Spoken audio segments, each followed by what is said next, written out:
이제 마지막 쉬는 시간 이후에 마지막 부분 진행을 할 거고요.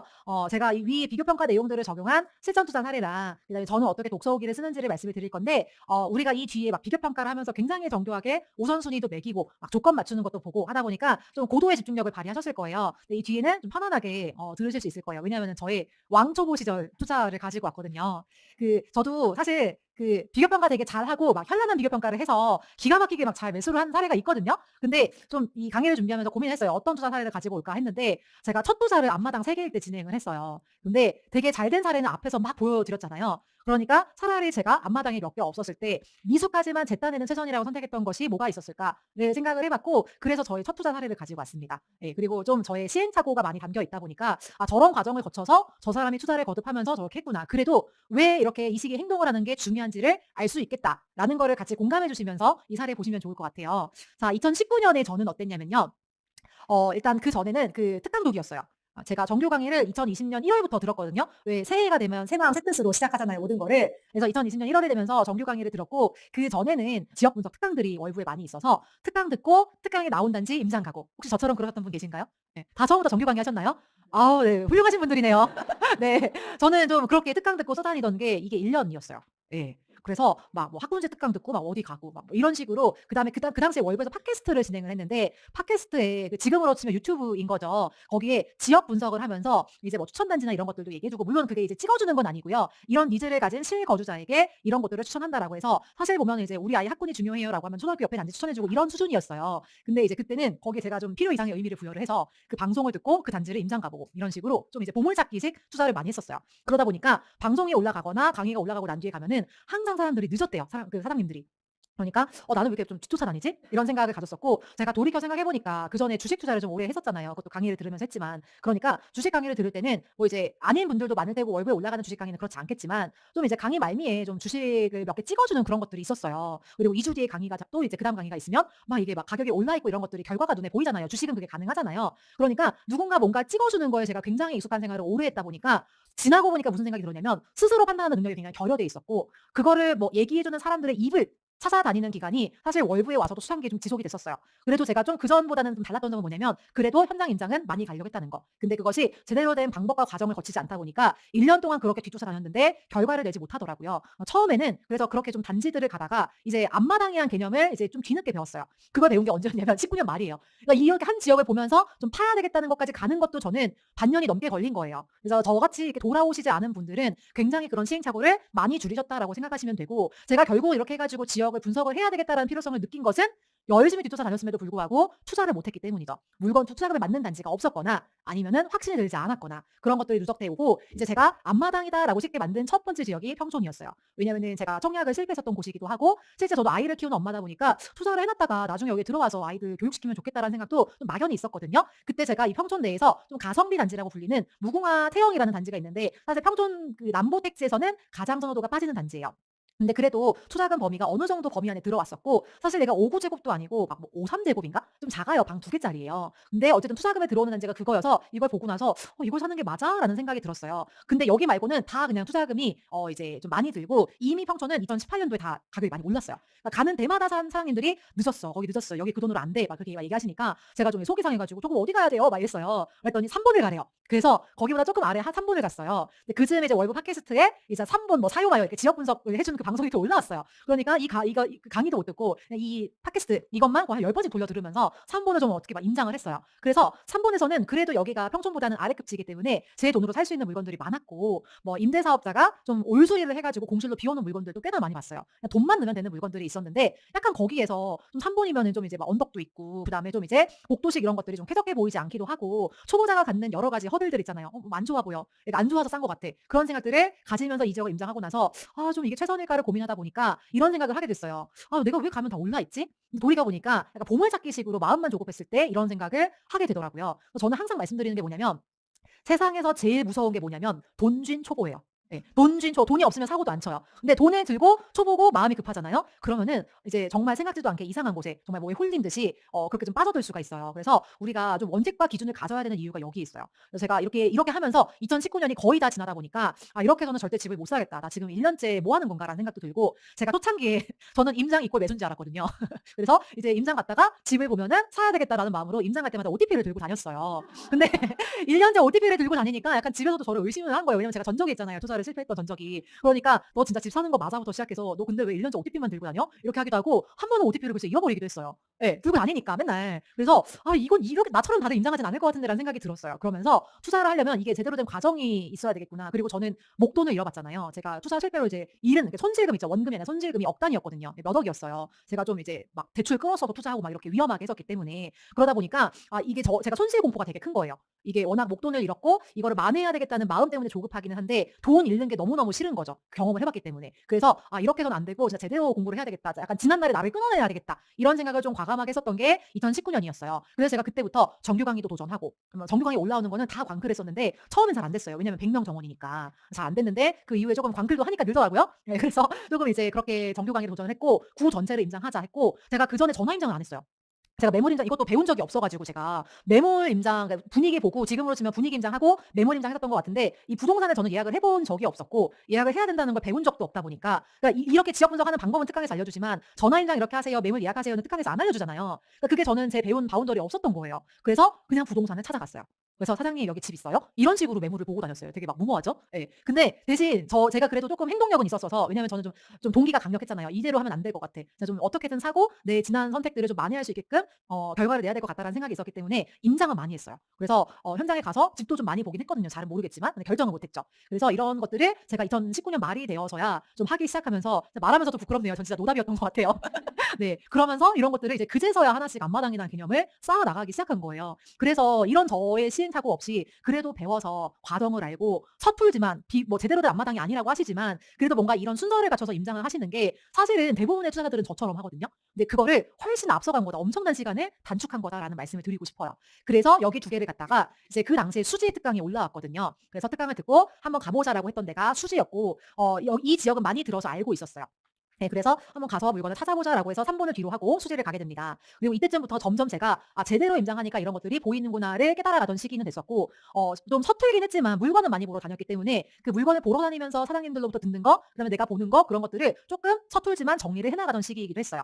그러면서 이제 정규 강의도 듣고 그랬었습니다. 그래서 이 수지를 간단하게 말씀드리자면 강남, 송파, 경부고속도로 따라서 분당 판교가 있고 수지가 있고 그 밑에 수원이 있어요. 이게 소위 말하는 이제 수도권 경부 라인이라고 하는 건데 실제로 요 경부고속도로의 요 순서를 따라서 상승의 흐름도 옵니다. 그래서 제가 수지를 갔을 때는 어떤 시장이었냐면 일단 여기는 등고선이에요. 여기도 등고선이에요. 여기도 등고선입니다. 그래서 골짜기를 따라서 아파트들이 형성이 되어 있는데 여기를 지나가는 두 개의 지하철 노선이 있어요. 이 분당선은 지상철 구간입니다. 예 지하철이 아니에요. 그다음에 신분당선은 지하철이에요. 그래서 이 분당선 지상철이 있을 때 원래는 이 분당선 하나밖에 없었어요. 그래서 사람들이 요 역을 많이 이용했었고 실제로 요 죽전역 인근 아파트들이 분양가 당시는 굉장히 비쌌었어요. 그리고 그 전 사이클 막 2008년, 2009년 이럴 때는 웰빙 붐이었거든요. 그러니까 사람들이 숲속의 쾌적한 숲세권에서 대형 평형에서 안락하게 사는 게 웰빙 시대라고 떴었는데 이게 시대가 바뀌고 보니까 그런 이제 대형 평형의 역세권, 비역세권 단지들이 좀 애물단지가 돼 버린 상황이었어요. 제가 이 지역을 갔을 때는. 그리고 요 사이에 경부고속도로가 지납니다. 사실 여기에서 여기를 건널 때는 굉장히 단절성이 있어요. 토끼굴 같은 데를 막 들어가서 경부고속도로를 지나가면은 막 지상철이 철컹철컹 나오는 이런 분위기예요. 그래서 상당히 단절성이 있고 옛날엔 그래도 지하철이 꼈다고 죽전 쪽이 좋았지만 이 신분당선이 들어오면서 수지고점역에서 환승 없이 강남역을 20분 대 만에 갈 수 있기 때문에 요쪽에 대한 선호도가 엄청나게 높아진 상황이었어요. 정리하자면 산을 끼고 있는 분지 지형이고 경부고속도로랑 그다음에 지형, 산 이런 것 때문에 생활 공간에 굉장히 단절성이 큰 곳이었습니다. 그래서 이 지역의 1등 생활권은 풍덕천동이라고 해서 요 수지구청 인근인데요. 여기가 일단 1단지, 2단지 이런 택지로 구성이 되어 있고 수지구청역 근처의 상가가 가장 번화해요. 예, 생활 상권으로서는. 그다음에 학교랑 학원가가 잘 갖춰져 있어서 여기가 나름 이제 학군지, 가성비 학군지인데 애들이 공부를 잘하고 학원 차량도 많고 노란 차들이 즐비해 있는 그런 모습들을 볼 수 있어요. 그다음에 두 번째는 동천인데요. 여기가 이제 가격적으로는 만만치 않은 게 왜냐면 동천 사람들은 자기가 수지 사람이라고 생각 안 해요. 예. 분당 정자동 옆 사람이라고 생각해요. 네. 그래서 실제로 이제 여기 왔을 때 왜냐면 여기를 건너서 이제 분당선 오리역 있잖아요. 여기서부터 이제 분당이거든요. 그래서 요 오리역 위가 정자동이에요. 그래서 제가 동천 가 가지고 사장님들한테 "사장님 여기 뭐 풍속천동 학원가 많으니까 애들 걸어가기 힘들 것 같은데 셔틀 타고 다니나요?" 이렇게 물어봤어요. 그럼 사장님이 한 이제 5 초간 포즈 뭐죠? 그 침묵. 네 잠깐 이제 5 초간 정도 가만히 있다가 가려면 가지. 근데 정자동에서 셔틀이 오는데 왜 수지구청으로 내려가?" 예.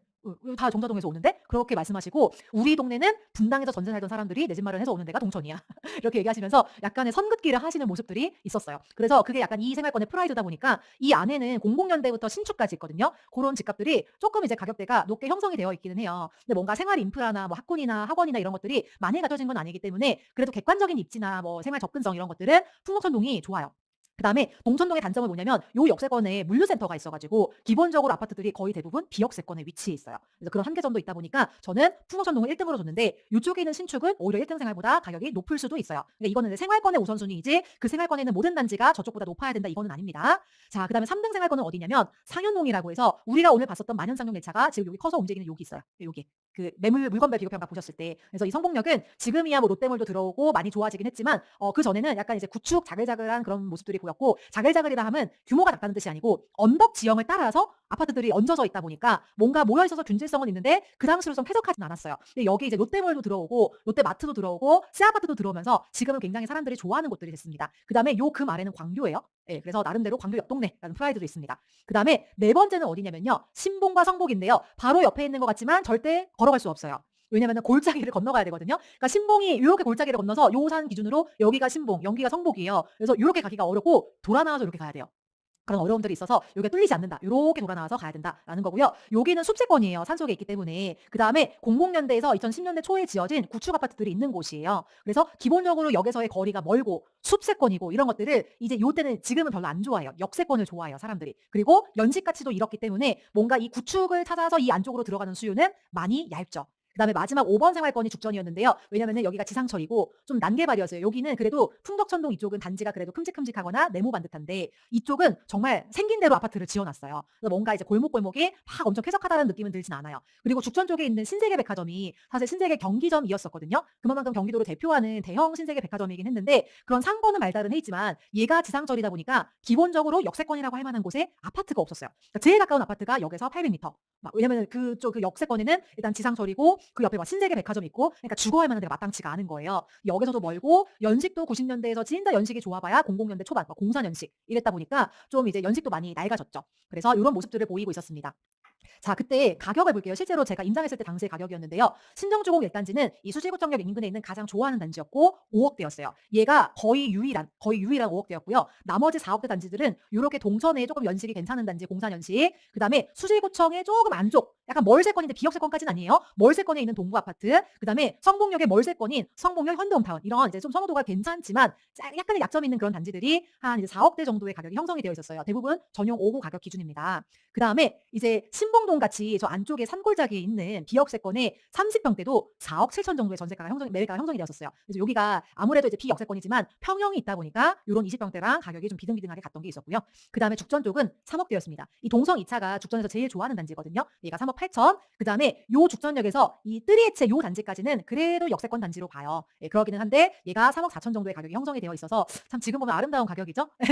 예, 지금은 다 뭐 8억대 뭐 정말 저렴하면 막 6억대 이렇게 형성이 되어 있기 때문에 그래서 그 뒤로 좀 한 2-3억 정도 이상 시세가 올랐던 것 같아요. 그래서 가장 여기서 가까운 데가 5억대, 그다음 웬만한 데는 4억대, 좀 선호가도가 떨어진다 하면 3억대 정도의 가격이었어요.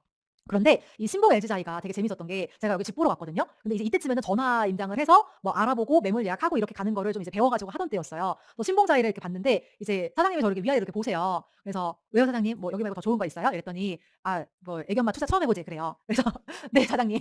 저 어떻게 잘 모르는데 그래도 너무 사고 싶어서 왔다."라고 했더니 사장님이 제가 좀 딱했나 봐요. 막 찾아보러 다니는데 막 그 초보 있잖아요. 막 너무 하고 싶어서 애간장이 닳는데 막 이게 안 돼서 어쩔 줄을 몰라 하는 그 모습이 저한테 보였던가 보죠. 그러니까 저한테 이제 "이리 오라고. 여기 앉으라고." 해 가지고 다시 이제 저를 끌고 와서 이 앞에 앉히더니 저한테 얘기를 해 줬어요. "애기 엄마 여기 하지 말고 저 역세권 가서 해. 예. 여기 안 올라." 그러는 거예요. "아니 사장님 안 오르는 아파트가 어딨어요." 그랬더니 "여기 안 올라. 여기 안 오르니까 돈 더 들어도 저기 가서 해."라고 하고 저를 보낸 거예요. 그래서 그 옆에 아파트를 가도 그 옆에 사무실을 가도 마찬가지였어요. 여기 1 차만 있는 게 아니거든요. 다른 부동산도 마찬가지여서 '왜 그러지?' 그러고 집에 와서 저의 친구 호갱을 폈죠. 그랬더니 얘가 13년 전 가격을 회복 못한 거예요. 예 13년 전 가격을. 근데 이런 단지들은 이미 신정주공 이런 단지는요 같은 기간에 2배 넘게 올랐어요. 근데 얘는 분양을 했을 때 숲세권의 웰빙 단지라고 해서 비싸게 분양가를 했는데 이거를 이제 회복을 못 하고 질질 끌면서 여전히 정고점 대비해서 싸다 보니까 당시 이 지역에는 어떤 게 팽배했냐면 "여긴 안 올라. 여기는 그냥 실거주자가 숲세권에 만족하려고 오는 데지 돈 버는 곳이 아니야."라고 사장님들이 얘기하셨고 저도 그게 겁이 덜컥 났어요. 그리고 종잣돈에 들어오지도 않았고 예 그렇다 보니까 발걸음을 돌렸었어요. 여튼 그런 그 과정을 통해서 제가 자연스럽게 뭘 알게 됐냐면 역세권의 선호도가 진짜 높고 그냥 모든 사람들이 "역세권, 역세권 가라고 하는구나." 제가 느낀 거예요. 저는 이때가 세 번째 앞마당이었고 정규 강의에서 앞마당 만드는 방법을 체계적으로 배운 것도 아니었어요. 그냥 시행착오를 통해서 진짜 몸으로 배웠었거든요. 그랬기 때문에 뭔가 정교한 과정은 아니었지만 그래도 현장에서 물건 보고 얘기 듣고 돌아다니고 하다 보니까 자연스럽게 제가 '역세권이 중요하구나.'라는 우선 가치를 찾아가기 시작했던 것 같아요. 이게 지금 제가 봤을 때는 이 동네 핵심 가치라고 할 수 있는데 사실 그런 거를 모르고 그냥 모든 사장님들이 역세권 가라고 하니까 '그런가 보다.'라고 생각하던 그 상태였어요. 그래서 역 접근성에 따라서 확실히 가격 상승폭이 다르다라는 걸 알 수 있었고 그러니까 제가 한번 찾아보잖아요. 그래도 이때쯤에는 시세 지도라는 걸 그렸거든요. 예 근데 찾아보니까 신정주공 1단지랑 동부랑 얘는 역세권이고 얘는 멀세권이지만 둘 다 역을 이용할 수가 있거든요. 근데 같은 풍속천동인데 역 가깝다고 1억 4천이나 비싸네? 그러니까 지금 보면 이 뒤에 있는 데가 저평가죠. 예. 그렇긴 한데 그때 봤을 때는 여기가 전세가가 그렇게 차이가 나는 데 비해서 매매가는 1억 4천이나 차이가 나는 거예요. 그래서 '아 이게 되게 가격에 영향을 많이 주는구나.'를 인정할 수밖에 없었고 그다음에 또 다른 사례가 뭐가 있었냐면 이 죽전 안에서도 사실 얘도 멀세권 얘도 멀세권이거든요. 얘가 조금 더 가깝긴 하지만 그런데 도보로 얼마 차이가 안 나는데 매매 전세 둘 다 얘가 더 비싼 거예요. 그리고 여기 동성이자 사장님들 여기도 집을 봤거든요. 프라이드가 있었어요. '우리는 죽전 1등이야. 죽전에서 우리가 최고야. 여기 역세권이잖아. 다른 데 다 비역세권이야.' 이렇게 얘기하시는 그 프라이드가 있어 가지고 '여기도 또 역세권이라고 얘기를 하네?' 라는 생각이 들었어요. 그러면서 이제 '아 수지에서는 역 가까운 데를 좋아하고 실제 가격이 비싼 게 맞구나.'라고 핵심 가치를 찾았어요. 자 그럼 이제 물건을 찾아야 되죠. 물건 찾아야 돼서 일단 저의 종잣돈에는 제가 그때 한 4천만 원 정도가 있었거든요. 예 그래서 이 돈에 맞는 데는 죽전밖에 없었어요. 죽전을 열심히 팝니다. 죽전에 이제 여기까지가 제가 분홍색 이제 반경 이거 그린 거예요. 여기까지가 800m 사람들이 역세권이라고 하는 범주 안에 있었는데요. 신세계 이마트가 이쪽에 있었고 단지는 그 뒤에부터 시작이 됐었어요. 그리고 주요 상권이 이렇게 두 개가 있었는데요. 여기는 이제 기흥구랑 수지구를 가로짓는 상권이에요. 그래서 여기는 요렇게 생겼어요. 근데 의외로 학원이 되게 많았어요. 국어, 뭐 논술, 영어 해서 양쪽이 다 학원 가고 여기 보이는 요 건물 몇 개가 끝이기는 해요. 근데 우리가 보기에 꽤나 학원가라는 거를 연상할 만한 그림이긴 했어요. 그다음에 저 안쪽에 있는 내대지마을 상권도 저기부터 여기까지가 다 학원가의 생활 업종이었어요. 그래서 저는 이제 아기 키우는 엄마다 보니까 '이 정도면 나도 살겠는데?' 라는 생각을 했었던 것 같아요. 네. 그래서 여기 상권과 내대지 상권 요 안쪽 상권 요 두 개를 보여 드렸어요. 그러면서 이제 가격을 봅니다. 사장님들의 프라이드가 강했던 동성 2차는 투자금이 1억 들었어요. 3억 8천에 2억 8천. 그리고 멀세권이지만 "우리도 역세권이야."라고 주장하셨던 단지가 뜨리에체였는데 여기가 3억 4천에 2억 7천이었어요. 그러니까 전세가 차이는 얼마 안 나는데 매매가 차이가 꽤 나죠. 그러니까 투자금이 확 줄어드는 거예요. 여기서 저는 희망을 얻었어요. '좀 더 들어가 보면 뭔가 나올 수 있다.' 그래서 이제 좀 더 들어가 봅니다. 파크베이라는 단지가 사실은 제가 가장 하고 싶었던 단지였어요. 여기가 더 안쪽에 있다고 3억 3천이었는데 그때 수리가 잘 돼 있는 물건 전세가가 2억 8천이 형성되어 있어서 5천만 원이면은 달랑말랑한 거예요. 그런데 저 안쪽으로 더 들어가 봤거든요. 근데 더 들어갔더니 가격은 싸요. 동부센트레빌이 3억 3천. 근데 선호도가 앞단에 비해서 떨어지니까 전세가도 같이 내려가는 거예요. 그래서 어느 순간 이상 들어가니까 오히려 투자금이 벌어지더라고요. 그래서 일단 안쪽으로 들어갈수록 가격이 낮아지고 '전세가 또한 내려가는구나.'라는 걸 느끼면서 이제 여기서는 '무조건 교통역 접근성을 생각해야 되겠다. 매매 전세가 멀어질수록 낮아지겠다.'라고 해서 다시 이제 앞으로 나오니까 투자금이 맞아요, 안 맞아요? 안 맞아요. 이거의 도돌이표인 거예요. 근데 투자는 해야 되잖아요. 그러면서 다른 단지를 열심히 찾아보고 단지 임장을 했어요. 그러다 보니까 제 눈에 뭐가 보였냐면 예외가 보이기 시작한 거예요. 여기가 전반적으로 90년대 아파트가 제일 많거든요. 그래서 04년식이면은 세상에 이 안에서 신축 취급을 받아요. 네. 그때 제가 19년이었으니까 그래도 15년 정도 된 단지였죠. 그러니까 나쁘지 않았어요. 준신축 취급을 받는데 다른 단지 이제 90년대 단지랑 00년대 단지는 생긴 모양이 다르거든요. 그래서 나름 연식적인 장점이 있다고 3억 9천이라는 전세 매매가를 보이는 거예요. 그래서 전세가도 3억 천인 거고. 그래서 거의 역세권 못지않게 가격을 보여주네. 야, 연식이 좀 이거를 무찌를 수 있는 요소가 되기는 하나 보다라는 생각을 했어요. 그다음에 여기가 또 이제 상권에 학원이 되게 많잖아요. 나름 또 이제 엄마들 치맛바람 있는 학군이 있어요. 여기 이제 신촌초등학교에 아마 수지구 앞마당이신 분도 금강 여기는 안 가봤을 거예요. 여기 200세대가 안 되거든요. 그래서 저는 이게 어떻게 좀 투자할 수 있는 단지가 없는가 찾다 보니까 여기까지 갔어요. 근데 여기가 신촌초등학교라고 해서 이 동네 엄마들이 제일 넣치는 학교예요. 예, 여기를 나름대로 제일 좋아해요. 이 안에서는 인정을 받는데 치맛바람도 세다라고 얘기를 하지만 어쨌든 이제 학구열이 좀 높다. 그래서 이 주변에 배정받는 학교가 인기가 많았는데 얘가 100몇십 세대잖아요. 근데 4억 2천인 거예요. 뭐 때문에? 학군 때문에. 그래서 뭔가 배정 초교 때문에 이게 올라갈 수 있다라는 것도 알고 역접근성이 1 순위이긴 하지만 그게 지금 저의 조건에 안 맞잖아요. 그러면은 차선을 골라야 돼요. 일단 저는 차선을 골라야 되는 상황이었어요. 근데 그 외의 장점인 연식이나 학교 같은 거를 갖추면은 일단 수요가 있겠다라는 거를 이 단지들을 보면서 알게 된 거예요. 이거 다 집 보면서 알게 됐어요.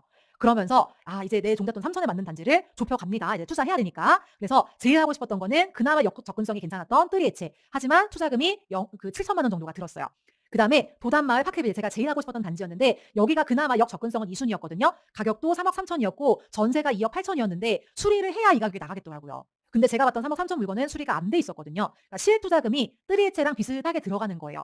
'아 이거 어렵겠는데?'라고 생각을 하면서 그다음으로 갔어요. 도담마을 오미 이노스빌은요. 얘가 역 접근성이 1.1km다 보니까 사실상 마을 버스를 타야 돼요. 한 3 정거장 정도 됐던 것 같아요. 대신 얘가 004년식이라서 연식과 구조가 좋았어요. 방 3개, 화장실 2개, 전실까지 있었어요. 그래서 구조가 괜찮다 보니까 어느 정도 전세가가 받쳐주더라고요. 우리 모함이래도에서 봤잖아요. 그래서 얘가 3억 4천에 3억 전세가가 받아줬어요. 그러니까 월세권이라서 가격은 싼데 전세가는 구조 때문에 받쳐주는 거죠. 그러고 저 안쪽으로 갔더니 오히려 전세가가 덜 받쳐주면서 투자금이 벌어지는 일이 발생을 했어요. 그래서 우선순위를 저는 1, 2, 3, 4로 잡았거든요. 왜냐면은 뜨리즈는 가장 장점이 많았고 파크빌은 제가 핵심 가치라고 생각했었던 역 접근성을 아쉬운 대로 충족시키는 단지였어요.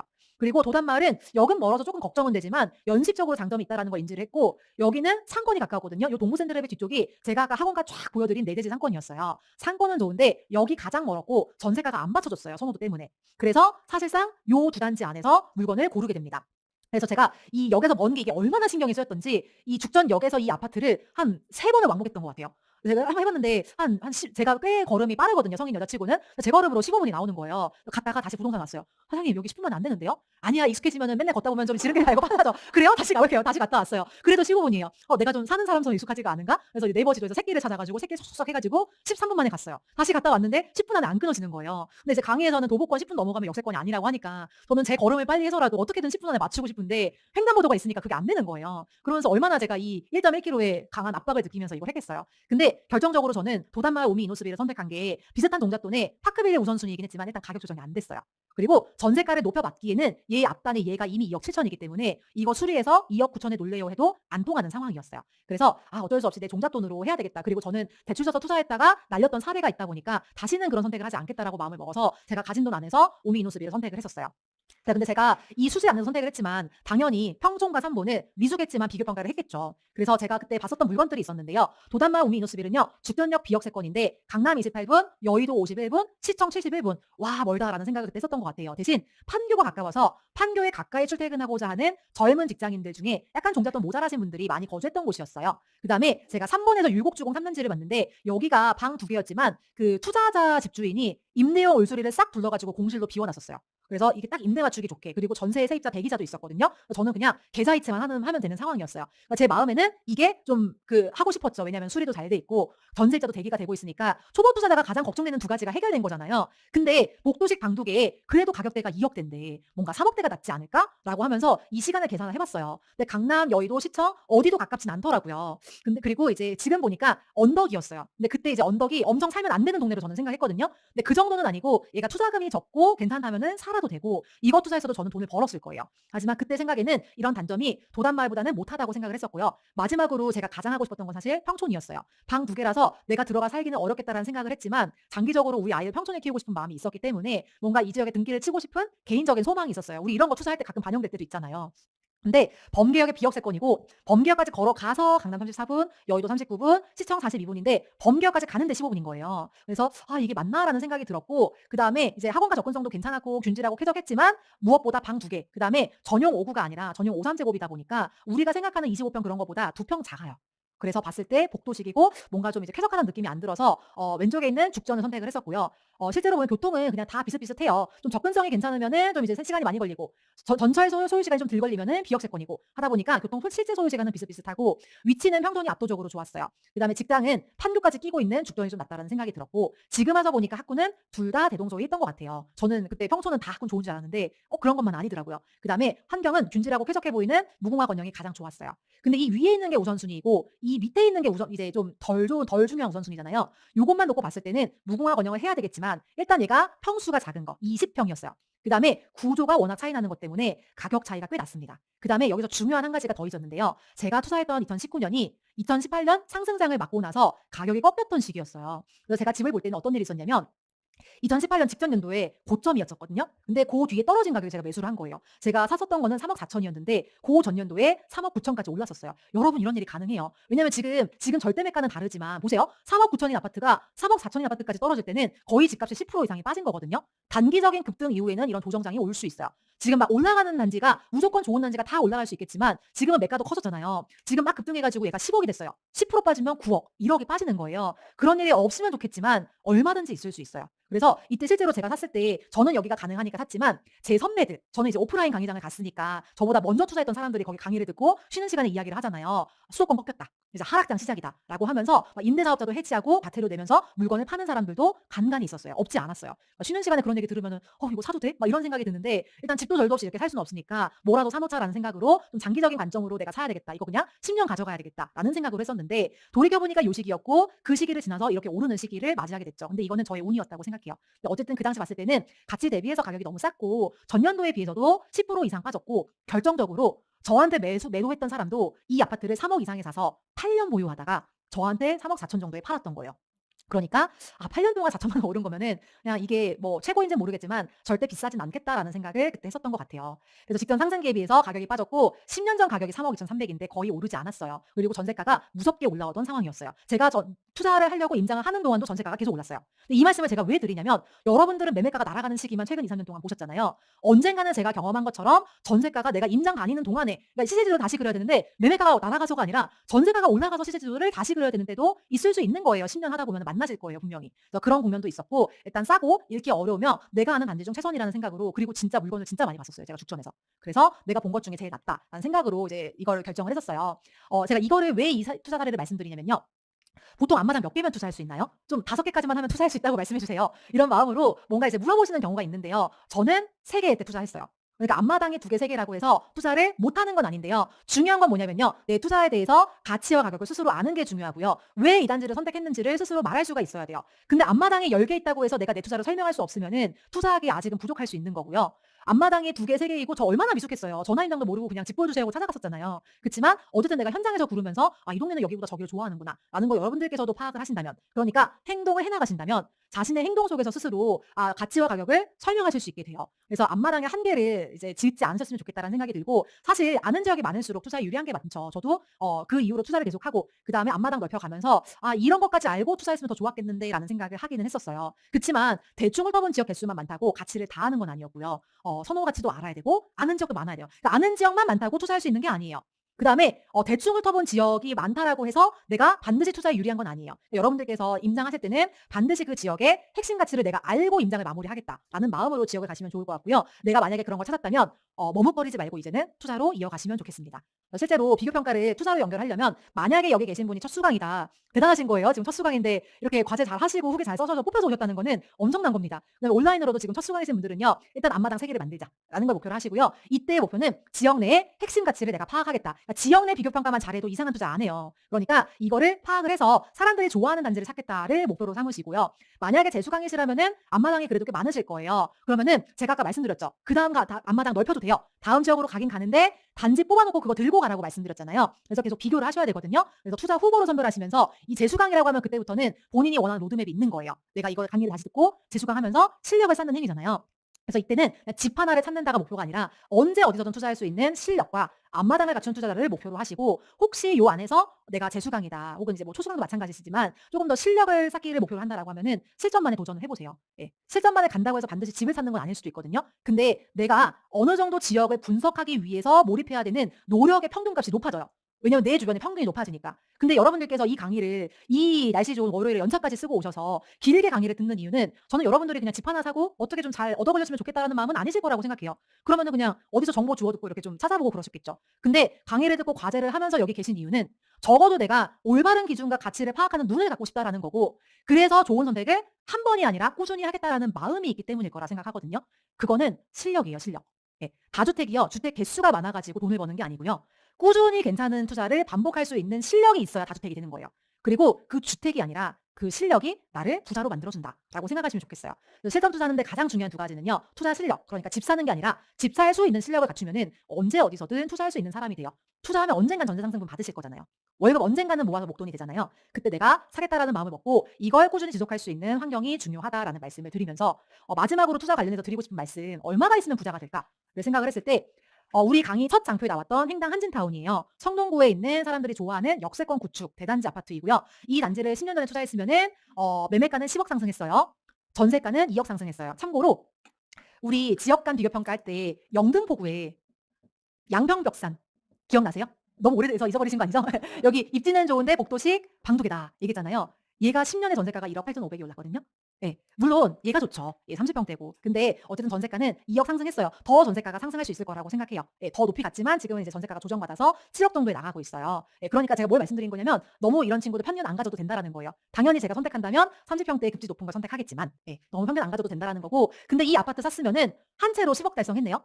근데 이 10억을 벌었으면 여러분 은퇴할 수 있어요? 네. 이거 10분의 1로 나누면 매년 얼마씩이에요? 매년 2천만 원 꼴로 올려받은 거거든요. 가계에 많은 도움이 될 거예요. 그치만 은퇴를 하게 해 주진 않아요. 예. 이게 무슨 뜻이냐면 괜찮은 투자를 한 건에서 10억 벌어도 이런 것들을 꾸준히 지속해야 여러분들께서 은퇴도 하고 내가 회사를 나왔을 때의 생활도 대비할 수 있고 자유로운 삶을 살 수 있어요. 다 그런 거 꿈꾸고 우리가 투자를 시작하는 거잖아요. 그래서 한 번이 아니라 꾸준히 잘하는 거는 실력의 영역이다라는 말씀을 드리고 싶었어요. 집 한 번 잘 사는 거, 그다음에 저희 첫 투자는 운이 좋았어요. 왜냐하면 잔금 치고 얼마 안 돼서 집값이 엄청 올랐거든요. 저희 이제 저희 집을 판 그 매도인은 집을 팔고 나서 1년 뒤에 집값이 2배가 되는 거를 경험하셔서 나중에 좀 마음이 아프셨을 것 같아요. 뭐 좀 팔고 더 좋은 걸 사셨겠죠. 집 한 번 샀던 사람은 그냥 무주택으로 내려앉진 않잖아요. 더 좋은 걸 사셨겠지만 어쨌든 사자마자 오르는 거 이런 것들은 운의 영역이에요. 근데 그 운이 한 번, 두 번 올 수는 있는데요. 그게 반복이 되고 이거를 가치를 믿고 보유를 하고 자산을 불리는 것은요. 실력의 영역이고요. 여기에서 자산이 나와요. 운이 아니라. 요거를 말씀드리고 싶었어요. 투자한 집 한 채가 제가 오늘 길게 정말 비교평가 말씀드려서 최선의 단지를 뽑는 방법을 말씀드렸지만 이 집 한 채가 여러분을 부자로 만들어주는 게 아니라 이 집을 뽑게 만드는 제가 7시간 가까이 걸쳐서 말씀드린 이 과정이 여러분을 부자로 만들어준다는 거. 그리고 그 과정에서 나는 왜 이렇게 의지력이 약해? 나 왜 이렇게 막 하기 싫어? 왜 이렇게 막 꾸준히 안 되는 거야? 이런 이제 자신의 부족함을 자책하지 말고 내가 실력을 쌓을 수 있는 환경에서 어느 정도 목표치를 이룰 때까지는 꾸준히 실력을 쌓아가자라는 말씀을 드리고 싶었어요. 예. 마지막으로 이 독서 후기 작성법에 대해서 말씀을 드릴게요. 독서 후기를 작성할 때 저는 처음에 이걸 독후감이라고 불렀거든요. 학창 시절 때 왜 독후감 숙제 내잖아요. 그래서 약간 실제 제가 우리 조원한테 했던 얘기예요. 책 읽는데 4시간, 후기 쓰는데 1시간. 왜 다 큰 어른이 독후감도 쓰는 거야? 막 이러면서 독서 후기 쓰라고 하니까 쓰기는 쓰면서 약간 입이 대빨 나왔었던 것 같아요. 초창기에는. 그런데 제가 보니까 수천 권을 읽어도 이거 실행하지 않으면은 남의 지식, 그 작가의 지식이더라고요. 그래서 책은 인생을 바꿔준다라고 하는데 사실 책은 그걸 적용한 사람의 인생을 바꿔줘요. 그래서 독서 후기를 쓰는 목적은 그냥 좋은 책 읽었다를 넘어서서 그 책에서 배운 점을 정리해서 적용하는 것까지 해야 온전한 독서다라는 말씀을 드리고 싶어요. 그래서 저는 어떻게 이제 독서 후기를 작성하냐면 일단 내용 요약을 정리하고 느낀 점 쓰고 마지막에 적용할 점을 넣거든요. 근데 제가 이걸 처음 했을 때 어떤 생각을 했냐면 그럼 책 50권 읽으면 50개 다 적용해야 돼? 그러면 내 삶은 미어 터지겠는데? 약간 이런 생각도 가졌었던 것 같아요. 물론 속으로만 생각했어요. 얘기하면 옆에 동료가 힘 빠질까 봐 속으로 그 생각하면서 어떻게 매번 적용을 해? 막 그런 생각을 했었거든요. 근데 해봤다가 안 되면 폐기해도 돼요. 근데 책을 읽고 안 해보는 거는 약간 책을 읽기 전과 후에 변화가 없는 거예요. 일단 내가 이거 한번 해봤으면 좋겠다고 해봤는데 안 돼서 내 삶에 안 받아들일 수는 있겠죠. 하지만 일단 뭐라도 적용을 해보자라는 마음으로 임하시는 게 중요하다라는 거. 그래서 앞에서부터 볼게요. 내용 요약 정리는 인상 깊은 구절을 발췌하거나 내용을 요약 정리를 해요. 근데 저는 이제 우선순위 오늘 되게 말씀드렸지만 인생에서의 우선순위도 되게 중요한 사람이라 모든 책을 처음에는 똑같은 중요도로 정리를 했거든요. 근데 지금은 우선순위로 좀 차등을 두는 편이에요. 지금은 어떻게 하냐면은 일단 대부분의 책들은 발췌를 해요. 아마 대부분 이렇게 독서 후기를 쓰실 거예요. 그래서 내용을 요건 이제 필사. 여기 43페이지 이런 내용이 있었네. 필사를 하고 그거에 대한 생각을 제가 적어요. 여기 지금 나오는 독서 후기들은 실제 아직도 월북 카페에 남아있는 제 독서 후기들이거든요. 캡처해서 가지고 온 거예요. 대부분은 이렇게 필사하고 생각 정리하고 이렇게 많이 하시죠. 저도 대부분 이렇게 해요. 근데 제가 좀 이제 중요도를 두면서 자세히 읽고 싶은 책들이 있어요. 좀 양질의 도서라든가 아니면은 이 책을 가지고 독서 모임을 한다라면은 조금 더 몰입도 있게 책을 읽고 싶거든요. 그럴 때는 목차에다가 이렇게 정리를 해요. 예, 목차에다가 이렇게 정리를 한다든가 아니면은 이거는 앙드레 코스톨라니라는 책인데요. 그 여러분들이 아시는 달걀 모형 뭐 이런 약간 투자에 적용되는 많은 비유들이 이 책에 많이 나왔었어요. 그래서 되게 주식책이라 어렵거든요. 이분이 2차 세계대전 당시에도 주식 투자에서 돈 번 사람이에요. 그래서 굉장히 이제 투자를 관통하는 그리고 시장 참여자들의 심리 같은 것들을 관통하는 그런 해안이 있는 분이세요. 그래서 이렇게 약간 목차에다가 정리를 하고 실제 목차 순서대로 소제목 이제 챕터 1, 챕터 2 이렇게 있잖아요. 소제목 내용을 제가 요약 정리해요. 약간 학창 시절에 교과서 요약 정리해서 참고서 비슷하게 만들듯이 이렇게 요약 정리를 합니다. 이런 것들은 제가 좀 관심을 갖고 읽고 싶은 책. 그래서 이 왼쪽에 내용 발췌는요. 필사하는 건 좋지만 내용에 위기가 없어요. 그래서 이렇게 하고 나면은 그게 그냥 특정 구절이 나한테 기억이 될 뿐인 거지 책의 전체 내용이 그려지진 않거든요. 오른쪽으로 했을 때는 중요한 키워드 위주로 정리하다 보니까 내용이 위계를 갖추고 구조화가 돼요. 다만 문제는 시간이에요. 시간이 되게 많이 걸려요. 후기를 쓰는데. 그래서 약간 정독하고 싶은 고전의 양질도서나 정보가 많이 담겨서 내가 이해가 잘 안 된다라는 책들은 이런 목차 요약법을 하고 나머지 책들은 내용 발췌법으로 하는 편이에요. 그렇게 하고 나면은 느낀 점을 정리를 해야 되는데 책에 대한 느낌은 그 시기에 내가 어떤 고민을 갖고 있는지랑 맞닿아 있거든요. 있거든요. 이거는 익숙하신 원싱책입니다. 제가 사재기를 해 가지고 저는 원싱책이 3 개예요. 예. 하나를 샀는데 너무 이제 밑줄을 많이 그어서 안 보여서 두 번째 책을 샀어요. 근데 이 대구역 대구 임장을 할 때 대구역 지하에 알라딘 중고 서적이 있거든요. 근데 이제 좀 기차 시간이 남아서 중고 서점을 갔었는데 좀 상태가 되게 좋은 거의 새 것 같은 원싱 책이 있는 거예요. 약간 '어머 이건 사야 돼.' 이런 생각이 들어서 제가 한 권 더 사 와 가지고 저는 원싱 책이 3 권이에요. 근데 제가 처음에 이 책을 읽었을 때는 중요한 애만 파고들어라. 이게 엄청 꽂혔어요. 왜냐면 투자 공부하니까 할 게 너무 많았거든요. 근데 중요한 것만 해도 된대. 이게 약간 띠링띠링 하면서 저한테 센세이션인 거예요. '그래 중요한 일을 해야지. 나머지 버려.' 이렇게 생각을 했는데 이제 두 번째 이 책을 읽을 때는 어떤 때였냐면 제가 실전만 해서 엄청 이제 임장에 몰입을 하면서 저 이제 아이 키우는 엄마고 직장 생활도 하는데 임장 횟수를 늘리니까 집에 있는 시간이 줄어들고 연차나 반차도 쓰게 되잖아요. 그러면서 이제 균형이 흔들린다라는 걸 처음으로 경험한 시기에 두 번째 책을 읽었어요. 근데 그게 제가 어렵다 보니까 우선순위랑 균형은 함께 할 수 없대요. 항상 극단에서 기적은 일어난대. 그래서 '아 그래 나는 기적을 읽어 보겠어.' 이러면서 또 이제 열심히 가열차게 임장하고 있었던 것 같아요. 그러고 나니까 제가 투자 3년 차가 됐어요. 네 그러면서 어느 정도 이제 내가 이제 좀 앞마당은 넓히고 좀 이제 좀 더 다듬어야 될 부분은 있지만 정말 스킬적인 기술 있죠. 전화 임장하는 기술, 임장 보고서 쓰는 기술, 그다음에 뭐 매물 예약하는 기술 이런 기술은 어느 정도는 알겠는 거예요. 이 방법적인 부분을 알다 보니까 그냥 혼자 할까? 그러니까 소위 말하는 자실할까? 아니면 이제 그냥 강의 재수강 하지 않고 마음 맞는 동료랑 같이 해 볼까? 이런 생각을 그때 했었던 때가 한 3년 차 정도였었어요. 그러니까 만 2 년이 쪼끔 안 됐을 때인가 그쯤이었던 것 같아요. 그때 제가 이 책을 읽고 뭘 봤냐면 태도와 마음가짐은 전염성이 높아서 쉽게 다른 사람에게 옮겨진다. 자신에게 유익한 사람들로 주변을 채우는 것이야말로 우리가 해야 될 일이다라는 생각이 들고 저는 제 자신을 알았거든요. 저는 게으른 사람이에요. 네. 저는 스터디 카페도 안 가요. 집이 너무 좋은데 왜 가요? 약간 이렇게 생각하는 사람이고 자신과의 타협을 굉장히 잘하는 편이에요. 그러니까 뭔가 이제 데드라인이 있어야 과제를 하지 데드라인이 없으면은 '나는 미룰 것 같다.'라는 생각을 되게 많이 했었고 실제로 제가 그렇게 1 년을 보냈었잖아요. 그러다 보니까 '아 그래 이제 나에게 데드라인이 중요하고 좋은데도 열심히 하려고 하는 마음가짐을 갖춘 사람들과 나는 쪼끔 더 있어야 실력을 좀 더 쌓겠다.'라는 생각을 그때 했었어요. 그러고 나니까 제가 투자한 지 만 3 년이 지났어요. 그러니까 저도 이제 어쨌든 뭐 "기적은 극단에서 일어나는 거야." 이렇게 얘기하고 직장 생활도 연차가 저는 좀 있다 보니까 직장 생활 10년 이상 한 다음에 이제 월부에 들어와서 투자 공부를 했었거든요. 그러니까 어느 정도 이제 위치가 있고 일을 해야 되는 일들이 있는데 이런 것들이 우선순위를 투자에 쏟았던 시간이 누적이 되다 보니까 개인적인 삶에서의 어려움들이 당연히 있죠. 이제 뭐 건강도 안 좋아지고 살도 찌고 이제 아이들은 계속 봐 줘야 되고 회사도 이제 뭐 업무가 몰릴 때도 있고 그런 것들이 이제 만 3 년이 지나다 보니까 쪼끔씩 처음에는 틈이 작은 실금이었는데 이런 것들이 모이면서 금이 좀 커지는 순간들을 경험하면서 '아 이렇게 해서 내가 투자를 계속할 수 있을까?'라는 생각을 하게 됐었어요 그맘때쯤에. 근데 되게 재밌는 게 뭐냐면 이때는 제가 선배 독서 모임의 선배로 참여하면서 이 원싱책을 읽었거든요. 이때는 이제 월박교 다닐 때여 가지고. 근데 제가 그전에 3번 읽을 때 3 번, 4번 읽을 때까지는 그 앞단에 있었던 막 우선순위 막 뭐 위계 막 원싱 하나만 잘해도 돼 막 이런 거에 꽂혀 있었는데 제가 어떻게 이제 항상 책을 읽었을 거예요. 근데 이 뒷부분에 이런 내용이 있었던 게 이제 그제서야 눈에 들어오는 거예요. 그전에는 읽었는데 눈에 안 들어왔나 봐요. 짧게 중심 잡기라는 게 있는데요. 개인적인 삶에서는 버리고 가는 걸 없게 해야 된다. 이게 뭐냐면 가족, 건강, 친구.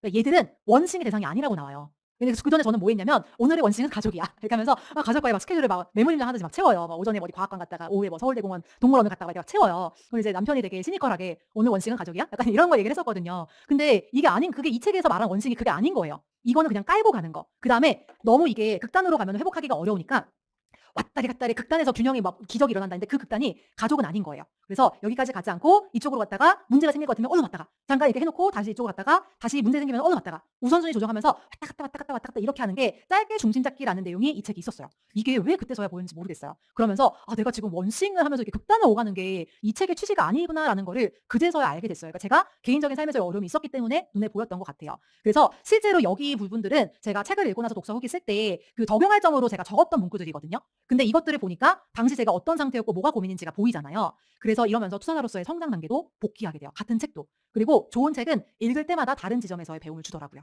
네. 제가 하나만 더 말씀드릴게요. 이 책은 여러분들께 개인적으로 추천하고 싶어서 가져온 책인데요. 일의 격을 쓴 이 신수정 님은 그 페이스북 좀 성공한 기업가예요. 그래서 실제로 비즈니스에 대한 강의를 많이 하시는 분인데 이분이 이제 페이스북 같은 데다가 짧게 직장 생활에 관한 노하우를 좀 알려주는 것들이 인기가 되게 많아 가지고 엮어서 책으로 냈어요. 그래서 이 책은 회사에 놓고 봐도 돼요. 네. 이렇게 뒤집어서 꽂지 않아도 괜찮아요. 그다음에 가독성도 좋아 가지고 이제 SNS 기반 책이니까 짧게 짧게 읽고 2장 읽고 덮어 놓고 이런 것도 가능해요. 근데 여기 이 책은 비즈니스 책이거든요. 근데 여기에 "효과적으로 배우는 방법은 비효율적으로 배우는 것이다." 라는 내용이 나와요. 이게 내 몸과 생각을 많이 쓰는 과정일수록 효과적인 것이다. 저는 이거 보는 동안 여러분들이나 제 동료들이 생각났거든요. 그다음에 "수동적으로 듣는 독서 강의는 편하지만 한계가 있다." 그리고 여기까지 효과적인 배움으로 가기 위해서는 2가지 허들을 넘어야 되는데 귀찮음과 지루함을 견뎌야 되고 그다음에 돈과 시간의 낭비가 필요하다. 결국은 비효율에서 효율이 발생한다라는 얘기가 나왔는데 이거는 직장 생활하면서 배우는 사람의 자세에 대한 얘기예요. 신입사원들한테 해주는 얘기예요. 근데 이게 저한테 해주는 얘기 같은 거예요. 그러면서 어느 정도 변화의 임계점까지는 꾸준히 지속을 해야 된다라는 얘기가 나왔는데 제가 이때 느낀 점이 이렇게 썼거든요. '임계점 대체 언제 넘는 거지?' 이렇게 쓰긴 했지만 약간 그때 느낀 게 뭐냐면 사업이건 아니면 직장 생활이건 투자건 우리가 배우는 과정은 일맥상통하구나. 결국은 내가 어느 정도 임계점을 넘을 때까지는 엉망진창인 것 같은 과정을 거쳐야 된다라는 생각을 하게 됐던 것 같아요. 그러고 나서 저는 인생에 적용할 점을 남기는데요. 제가 원싱책을 어떻게 적용했는지 이번 주 도서가 원싱이거든요. 그래서 한번 말씀드릴게요. 처음에 원싱을 읽었을 때는 너무 좋았어요. 제가 ISFP거든요. MBTI가. 근데 MBTI 박사님 혹시 여기 계실지 모르겠는데 ISFP는요. 일단 게으르고요. 모든 MBTI 유형 중에 가장 게으른 게 ISFP예요. 집 밖에 나가는 거 싫어하고. 그다음에 미루기 좋아하고요. 멀티태스킹이 안 돼요. 그러니까 제가 월부에 처음 와 가지고 투자 공부하는데 미치겠는 거예요. 하라고 하는 게 왜 이렇게 많아. 그래서 제가 저희 조장님한테 말씀드렸던 게 뭐냐면 첫 월박교 갈 때까지도 제가 하나만 하라면 잘할 수 있어요. 근데 "하나만 하라고 좀 해 주세요." 이게 제가 입에 붙이고 살았던 말이었어요. 근데 이 책에서 하나만 잘해도 된대. 얼마나 좋아요. 그래서 제가 완전히 이 책의 표지를 읽고 꽂혀 버렸어요. 막 '하나만 집중하래. 이건 나 잘할 수 있는데.' 이런 생각을 했는데 이 안에 "멀티태스킹은 허상이다."라는 얘기가 나오더라고요. 그러니까 하나만 잘해도 된다라는 게 아니라 우선순위를 매기는 게 중요하다라는 얘기가 나오면서 제가 그전에 시간 관리는 어떻게 했냐면요. 초치기를 생각을 했어요. 예. 실제로 제가 직장 생활하면서 워킹맘 할 때 그렇게 초치기를 하면서 생활을 했었고 그냥 주어진 시간 속에서 최대한 많은 일들을 밀어 넣는 게 제가 열심히 사는 거고 시간 관리를 잘한다라고 저는 생각을 했었어요. 그리고 사실은 그렇게 초치기를 하면서 꽉꽉 일정을 채워 넣는 삶에 힘들긴 했지만 '나 그래도 갓생 살고 있다.' 이런 나름의 만족감도 솔직히 좀 있었던 것 같아요. 근데 이 책에서 얘기하는 건 뭐냐면 그거 잘하는 거 아니야. 제일 중요한 데다가 충분한 시간을 넣어서 어떤 일을 처음 해볼 때는 비효율의 구간을 겪는단 말이에요. 근데 그거를 통과할 때까지 충분한 시간을 우선순위에 쏟는 게 잘하는 거지 이 책에 따르면은 저의 시간 관리는 완전히 망한 거였어요. 그래서 그거를 알고 '아 이렇게 해서는 안 되겠다.'라고 생각을 하면서 제가 어떻게 적용했냐면 이게 제가 실제 썼던 목실감이거든요. 목실감에 원래는 임장 요 밑에까지 있었어요. 근데 여기다가 원싱 칸을 넣었어요. 다른 건 못해도 이건 해야 돼. 이런 원싱 칸을 넣어서 원싱 목표를 일단 정해서 우선순위를 매겼고요. 그다음에 제가 여러분 실력을 쌓는다면 실전반 이런 말씀 드렸잖아요. 실전반 당시에 제 원싱 캘린더예요. 저는 뭐 목표 엄청 많지 않은데 요게 끝이에요. 여기서 벗어나는 일은 계획도 안 해요. 근데 어쨌든 요게 이제 원싱 캘린더인데 이때는 그래도 제가 3 년차 투자자였을 때였고 실전반 수강하니까 좀 몰입을 열심히 했었던 때였어요. 일부러 혹시 도움되실까 싶어서 내용을 블러 처리 안 하고 그냥 넣었거든요. 교재에 있으니까 좀 글씨 작지만 참고하실 분들은 참고해 보시면 좋겠어요. 근데 제가 보시면 아시겠지만 여기에 모든 목표를 달성한 날이 한 달 중에 단 하루도 없었어요. 단 하루도. 근데 원생 목표는요. 요거 이틀 빼고는 다 달성했어요. 그러니까 저는 이런 식으로 했어요. '내가 다른 거 다 못해도 이 우선순위에 있는 이거를 한다.'라고 하면은 적어도 '나는 앞으로 나아가는 거다.'라고 생각을 했고 이다음부터는 이 체크리스트의 모든 항목을 채우지 않아도 이전보다는 좀 덜 스트레스 받았던 것 같아요. 왜냐면 뭐가 중요한지 알기 때문에. 그래서 실제로 저한테 이제 오시면서 꼭 오프라인에서 제 손을 잡고 눈물을 글썽이시는 분도 계세요. 특히 이제 아이를 키우는 어머니들께서 뭐 그런 것들 이제 걱정하시거나 아니면 시간 관리에 어려움을 겪는 분들께서 저한테 항상 질문을 주시는 게 뭐냐면 애가 둘 있는 워킹맘 투자자면서 저는 이제 둘째가 4살 이렇게 두 돌 같이 지났을 때 투자 공부를 시작했거든요. 그러니까 이제 비슷한 상황에 계신 분들이 보시기에는 이제 '어떻게 그렇게 많은 일을 했을까?' 이게 좀 궁금하셔서 저한테 질문 주시는 경우가 많아요. 실제로 그런 질문이 많다 보니까 제가 월부에서 진행했던 첫 번째 특강이 시간 관리 특강이었어요. 그러니까 저도 잘 못하지만 이런 기준을 세우고 우선순위를 매겨서 투자 공부를 했다라는 거를 그때 강의를 했었거든요. 근데 누군가 저에게 이게 물어본다면 저의 대답은 항상 똑같아요. 저는 한 번에 많은 일을 하려고 하지 않아요. 어떻게 그렇게 많은 일을 하세요? 했는데 많은 일이 목표가 아니에요, 저는. 투자 공부하면서 여러분들 시간 관리하는 건요. 이 일정 속에 최대한 많은 일을 하는 게 아니라 물론 저도 알아요. 강의를 듣지만 실제로는 강의 듣고 후기까지 써야 끝나니까 멀티긴 멀티죠. 절대 하나만 해도 된다고 얘기하진 않아요. 하지만 중요한 건 뭐냐면 우선순위가 높은 중요한 일에 충분한 시간을 써야지 가짓수 개수가 많은 것이 좋은 시간 관리는 아니라는 거를 꼭 말씀드리고 싶었어요. 중요한 일에 충분한 시간을 쓰면 성과가 나오고 여러분 성과 없는 행동을 꾸준히 할 수 있는 사람 아무도 없어요. 아무도 없어요. 성과가 나와야 계속할 수 있는 거예요. 왜냐하면 내가 벌었고 경험을 했기 때문에 성장을 했으니까. 네, 그래서 여러분들 반드시 성과를 낼 수 있게 행동으로 옮기시고 그게 있어야 투자를 지속할 수 있다라는 거예요. 이 제목이 책 읽는 투자자가 롱런하는 이유거든요. 우리가 투자할 때 재미, 의미, 성장 이 세 가지가 있어야 어떤 일을 꾸준히 할 수 있어요. 이거 없는데 꾸준히 할 수 있는 극강의 의지력은 저는 이 세상에 없다고 봐요. 없어요 그런 사람 인간인 이상. 근데 재미와 성장은 강의, 임장, 투자를 하면서 여러분들이 지금 내가 비교평가 해보고 투자하고 가격도 오르고 그다음에 점점 내가 비교평가할수록 좋은 단지가 선별이 되고 이거는 재미와 성장의 영역이에요. 근데 강의, 임장, 투자가 이제 의미가 주는 거는 좀 제한적일 수 있어요. 근데 이 의미는 어디에서 오냐? 독서에서 와요. 반복과 숙달의 과정에서 여러분은 반드시 슬럼프와 지루함을 겪을 거고요. 여러분의 목표가 높을수록 그에 비례해서 어려운 구간도 반드시 와요. 왜냐하면 세상은 공짜가 없기 때문에. 근데 그때 내가 지금 하고 있는 일이 어떤 의미인가 이것들을 되새기게 만들어주는 게 독서이고 그래서 우리가 독강 인투가 중요하다라는 말씀을 드리는 겁니다. 여기까지가 강의 내용의 끝이에요. 그래서 마지막으로 3주차 과제 안내드리고 끝낼게요. 첫 번째는 먼저 이제 강의 후기를 작성해 주시는데 저희 강의 후기에 단지나 아니면 실제 지역 예시가 나오는 경우가 있어요. 근데 그렇게 안 해주실 거죠? 네. 좋습니다. 저희 그 강의를 들으신 다음에 정말 구체적인 지역이나 단지에 대한 얘기보다는 오늘 여러분 이제 강의 들으면서 느낀 점, 그다음에 적용할 점 위주로 작성을 해 주시면 좋을 것 같고요. 그다음에 두 번째 저희가 책을 읽고 독서 후기를 또 올려 주시는데 이 3 주차 독서는 원싱이라는 책이에요. 이거를 읽고 후기를 작성해 주시는데 제가 오늘 소개해 드린 방법 있죠? 내용을 요약하고 느낀 점을 쓰고 적용할 점을 남기고 이 적용할 점까지 마무리를 하면서 원싱 책에 대해서 후기를 작성을 해 주시면 되겠습니다. 자, 저희가 그러면은 다음 안내를 드리기 전에 지난주 저희 독서 과제였죠. 몰입책. 열심히 읽고 독서 후기를 잘 쓰신 분들을 저희가 10분 선정해서 이 시간에 발표를 해 드리도록 하겠습니다. 자, 어떤 분이시냐면요. 퍼스트 펭귄님, 베렐르님, 다스하우스님, 부밍이님, 에머랄드님, 도로로로님, 자식부자님, 이부장님, 보나행님, 마지막으로 굿데이 3님입니다. 축하드립니다. 네. 이렇게 10 분의 우수작을 저희가 선정은 했지만 그래도 오늘 선정되지 않으셨더라도 또 다음 주 이제 원생 책을 읽고 또 열심히 독서 후기 작성하시면은 독서 후기 우수자로 선정이 되실 겁니다. 그리고 지난주 몰입책이 두꺼워서 읽기가 쉽지 않으셨을 텐데 이제 끝까지 읽고 그 안에서 의미를 찾으면서 독서 후기를 작성하신 모든 분들 너무 고생 많으셨다고 말씀드리고 싶습니다. 마지막으로 이번 주는 선배와의 독서 모임에 참여를 해서 이제 인증까지 올려야 결과 이제 과제가 되는데 요 3 주차 발제문이 월브닷컴에 올라올 테니까 미리 한번 읽어 보시면 좋겠어요. 그 선배와의 독서 모임에 대해서 잠깐 안내를 드릴 건데 이 선배들은 대부분 월박교를 지금 수강 중인 분들이거든요. 그래서 나와 똑같은 과정과 고민을 지나서 나보다 조금 앞에 계신 분들을 만난다라고 생각하시면 될 것 같은데 이분들이 선생님은 아니에요. 이분들도 여전히 공부하고 투자하고 현장에 적용하는 학생분이에요. 근데 먼저 이제 선생님이나 뭐 튜터님, 멘토님이 알려주는 것보다 이거를 옆에서 러닝메이트처럼 반발짝 앞에서 뛰고 있는 사람이 알려줄 수 있는 그 시기의 고민과 나의 뭐 솔루션 이런 것들이 있을 수 있잖아요. 그런 것들을 같이 진솔하게 소통하는 자리다라고 생각하시면 좋을 것 같고요. 이 과정에서 여러분들께서 가는 길에 대한 확신과 결과로까지 이어지면 좋겠다는 마음이에요. 실제로 이렇게 온라인으로도 모임하시고 오프라인으로도 이렇게 모여가지고 대화를 나누고 어느 정도 이제 배정을 비슷한 거주지에 사시는 분들끼리 최대한 모으려고 하긴 했거든요. 그래서 좀 오프라인으로 되도록이면 모이셨으면 좋겠고 그게 아니더라도 온라인으로라도 충분히 좋은 시간을 보낼 수 있습니다. 그 요즘 월부에 10억 달성기가 많이 올라오는데 혹시 읽어보셨어요? 네, 좋아요. 여기는 이제 뱅이보리말 님이라고 10억 달성기를 얼마 전에 적으신 분인데요. 제가 이제 10억 달성기 올라오면 축하 댓글 보러 가거든요. 그러면서 쭉 읽다 보니까 저는 이 나는 대표님을 몰라요. 닉네임 익숙하지만 잘 모르는 분인데 이게 지난 열정대 선배와의 만남에서 이 저자인 그 뱅이보리말 님 만났대요. 너무 축하드리고 그때 함께했던 같이 독서 모임 했던 열중 그 10억 달성기 모두 작성하자 이렇게 다짐을 했다라고 얘기하시고 또 이제 선배님도 이제 응원을 해주시잖아요. 이런 식으로 지금 이분들은 옆에서 달려가고 있지만 저보다 조금 이제 앞서서 출발했으니까 그래도 먼저 이런 것들을 경험해 볼 수 있고 그런 걸 나누는 걸 축하하고 응원해 주고 하는 관계를 맺는 게 선배와의 독서 모임이기도 하고 실제로 그렇게 선배와의 독서 모임에서 만난 선배들을 꾸준히 이제 댓글 달거나 해 가지고 서로 좋은 영향을 주고받는 그런 경우도 많이 봤어요. 저도 제가 이제 후배로 참여했던 분이 나중에 이제 저랑 동료가 되기도 하고 TF를 같이 하기도 하고 그랬거든요. 예, 그래서 또 좋은 인연 만드시면 좋겠어요. 네. 마지막으로 이제 선배와의 독서 모임이란 제가 그 월부학교에서 선배와의 독서 모임을 준비하시는 선배님들도 긴장되시는 거 아시죠? 예, 사실은 더 긴장되세요. 왜냐면 9 명이 나만 바라보고 있는데 무슨 말을 해야 되지? 막 뭔가 되게 막 좋은 말을 해 줘야 될 것 같은데 부담되기도 하고 그렇잖아요. 굉장히 떨리는 마음으로 준비를 하고 계세요. 근데 이분들이 그 정말 나도 어려웠는데 내 경험을 나누고자 진짜 선한 마음에 그리고 지금 요즘 월부학교 종강 시즌이에요.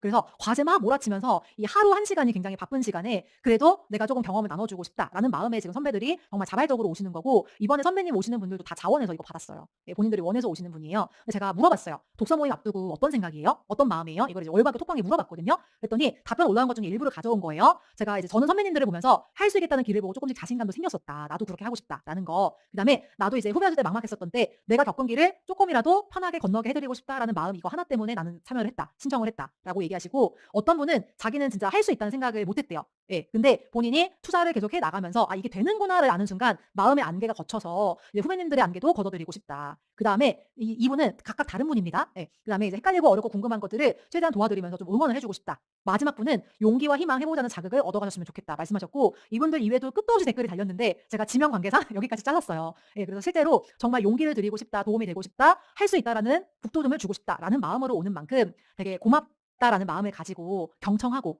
예, 끄덕끄덕 해 주시고 예, 이게 약간 어색하더라도 "아 그렇군요." 하면서 이제 리액션 해 주시면은 엄청 이제 어깨춤을 추면서 말씀을 해 주실 거예요. 자, 마지막으로 제가 드리고 싶은 말씀을 짧게 말씀드리고 마칠게요. 저는 투자 공부 시작하기 전에 내가 시간을 넣으면 성과가 이렇게 나올 거라고 생각을 했어요. 근데 막상 해 보니까 초반에는 시간을 넣는데 너무 쌓이는 게 없었던 시기도 있었고 시행착오도 많이 겪었었어요. 그때마다 저는 '아 이게 맞나? 내가 뭔가 잘못하고 있는데? 이게 맞을 리가 없어. 왜냐면 내가 시간을 넣는데 결과가 똑같잖아.' 이런 구간들이 굉장히 많았어요. 그래서 시간이 지나고 나서 어느 정도 인풋이 쌓인 다음에 이제 와서 돌아보니까 사실 이것도 아니었어요. 이거였어요. 예. 쌓이는 기간이 없는데 중간에 한 번씩 뒤로 돌아가는 순간이 생겨요. 언제 뒤로 돌아가냐면 새로운 성장 영역을 만났을 때 내가 그전에는 임상 보고서만 잘 쓰면 되는 줄 알았는데 실전 준비반에서 열반 중급반이나 서투기를 가니까 임장을 나가래 보고서가 아니라. 근데 임장에 내가 익숙하지가 않잖아요. 그럼 휘청거리는 거예요. 근데 그것도 익숙하지 않은데 지금 열중까지 오셨잖아요. 임장도 안 되는데 독서까지 하래. 그러니까 해야 될 일이 늘어났잖아요. 그럴 때마다 휘청거리는 거예요. 투자는 어때요? 한번 해봤겠어요? 그럼 투자 진행할 때는 거기에 몰입하다 보니까 기존에 내가 해오던 독서 이런 것들이 흔들리는 거예요. 인테리어는 또 어떻게요? 내가 안 해본 거를 할 때마다 내 경험의 폭은 넓어지지만 사람은 휘청이게 되어 있어요. 그 다음에 예상치 못한 위기가 와요. 누가 아프던가 아니면은 뭐 회사가 어떻던가 뭐 승진해서 진급 누락이 된다던가 이런 개인적인 삶에서의 어려움들, 나의 건강 이런 것들이 예상치 못한 순간에 다가오기도 하고요. 때로는 변화한 시장 상황에 흔들리기도 해요. 저 같은 경우는 역전세도 맞았었고 여러분 같은 경우는 규제 상황도 맞으면서 생각보다 투자 난이도가 올라갔잖아요. 그러면서 마음이 되게 힘들다라고 생각되시는 분도 분명히 계실 거예요. 근데 제가 겪어보니까 이것도 아니고 이게 현실이더라고요. 그리고 휘청일 때마다 그 몇 개월 전, 몇 달 전으로 돌아가면서 내가 시간을 써도 나아지는 게 아니라 뒤로 가고 있는 느낌을 받을 때도 있어요. 근데 제가 겪어본 입장, 저도 아직도 겪고 있고, 근데 제가 이제 지나온 과정에서 말씀드리는 거는 저는 그래도 이걸 7년째 하고 있잖아요. 제가 확실하게 말씀드릴 수 있는 건요, 이거는 단계를 넘어갈 때 겪는 거예요. 비효율의 구간이. 내가 성장을 안 했으면은 익숙하고 그냥 여기까지만 하면 괜찮거든요. 근데 더 잘하려고 하다 보면 비효율의 구간은 반드시 지나게 되어 있고요. 근데 그거를 넘어섰을 때 비약의 시간 또한 같이 와요. 그래서 비효율과 비약은 동전의 양면이에요. 이게 위에 있을 때는 비효율인 것처럼 보이지만 어느 정도 임계점을 넘고 나면은 그 뒤에 있는 비약의 시간도 온다라는 거를 말씀을 드리고 싶었고, 효율적인 거는요, 노력을 최소화하는 거예요. 근데 효과는 내가 인풋을 아끼고 시간을 절약하고의 문제가 아니라 이거를 잘하는 게 초점에 맞춰져 있거든요. 저는 여러분들께서 투자를 쉽게, 물론 시간이 쌓이면 쉽게 할 수 있어요. 하지만 여러분들께서 투자를 쉽게 하는 게 문제가 아니라 잘하고 싶기 때문에 여기에 오셨다고 저는 생각하기 때문에 여러분들께서 반드시 내가 뭐 시간을 아끼고 막 탁탁 테트리스처럼 이거를 조직하고 이런 게 아니라 정말 인풋을 넣어서 잘하게끔 하겠다. 내가 실력을 쌓겠다. 이런 생각으로 하셨으면 좋겠다라는 마음이 들었어요. 저는 여러분께서 하고 계신 부동산 공부가 부동산은 모든 사람에게 필요하잖아요. 그러니까 인생의 어느 한 부분에는 공부를 충분히 해봄직해요. 이게 인생에 굉장히 도움이 되는 능력이거든요. 그리고 나아가서 내 자신의 노후도 해결할 수 있지만 가족들을 도와줄 수도 있고 내 자녀가 나중에 내 집 마련할 때도 도와줄 수 있는 거예요. 그래서 인생에 한 번쯤은 1, 2년 정도 몰입을 해서 목표치가 높다라고 하면은 그 이상 몰입을 해서 해볼 만한 가치가 있는 일이 아닌가라는 생각이 들고, 여러분께서 꾸준히 결과를 낼 때까지, 그래서 투자라는 행동으로 이어질 때까지 꾸준히 행동을 해 나가셔서 돌이켜서 5년 뒤, 10년 뒤에 봤을 때, 아, 그때 25년 9월에 진짜 규제도 터지고 힘들었는데 포기하지 않고 투자하기 너무 잘했다. 그때 집 사두기 진짜 잘했다. 이런 생각을 5년 뒤, 10년 뒤에 생각하실 수 있도록, 지난날에 나 너무 장해. 그때 진짜 힘들었는데 잘 버텼어. 이런 얘기를 하실 수 있는 날이 왔으면 좋겠어요. 제가 해보니까 너무 좋고요. 이거는 제가 실력이나 뭐 눈이나 가치 판단 이런 것들은 없어지지 않잖아요. 특히 서울 수도권은 입지도 잘 안 변해요. 10년 전에 좋았던 데가 지금도 좋아요. 그러니까 한번 해놓으면은 오래오래 두고두고 여러분께서 잘했다라고 생각하실 거예요. 그래서 열심히 함께 오래 해보셨으면 좋겠습니다. 네, 긴 시간 너무 고생 많으셨고 여러분들의 성장과 멋진 투자를 진심으로 응원합니다. 전단이었습니다.